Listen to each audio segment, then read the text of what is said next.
Now we're going to look at our first example, bromination of a disubstituted aniline. The first example comes from J&J in Belgium. They dissolved the disubstituted aniline in THF water, added sodium carbonate, brought the mixture to 2 degrees.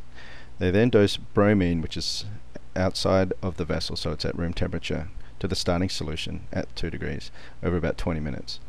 So the goals of this reaction in this study was to get insight into the mechanism, see what happened during the reaction, determine where the equivalent point was for the reagent, and develop a safe and scalable bromination process which would fit the cooling capacity limitations of their production reactors.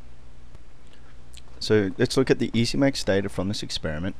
So in green we see TR minus TJ, blue is dosing, the purple color is TR, and it stays pretty constant throughout the experiment. The light blue is TJ, and you can see as soon as you start dosing that the TJ responds immediately to get that heat out of the reactor to maintain that TR.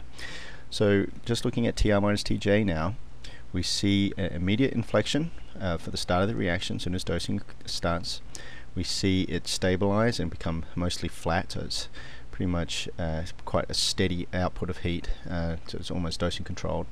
And then we see another inflection, so we see an indication of a secondary mechanism here. Then you see a sudden drop, and then at the end we see a slight inflection coming up before the end of the reaction is shown.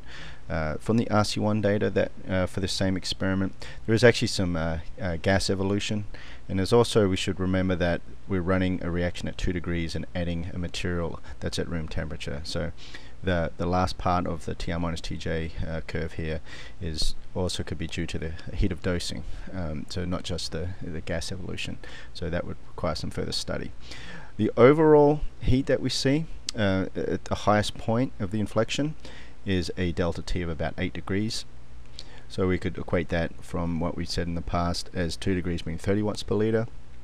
That would equate to about 120 watts per liter, so which is much larger than the cooling capacity of the plant vessel in this particular example.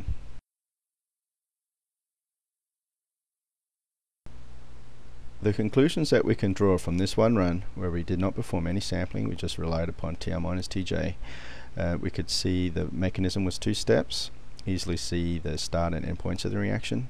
We saw that delta T of 8 Kelvin was higher than the 2 Kelvin limit that we've given ourselves for the limit for plant cooling of 30 watts per liter, and therefore we couldn't, the way we've run this reaction, we could not successfully scale this up into the plant. We'd have to either decrease dosing rate or increase reaction rate by increasing temperature. We also see where the appropriate point of sampling would be if we wanted to confirm reaction conversion.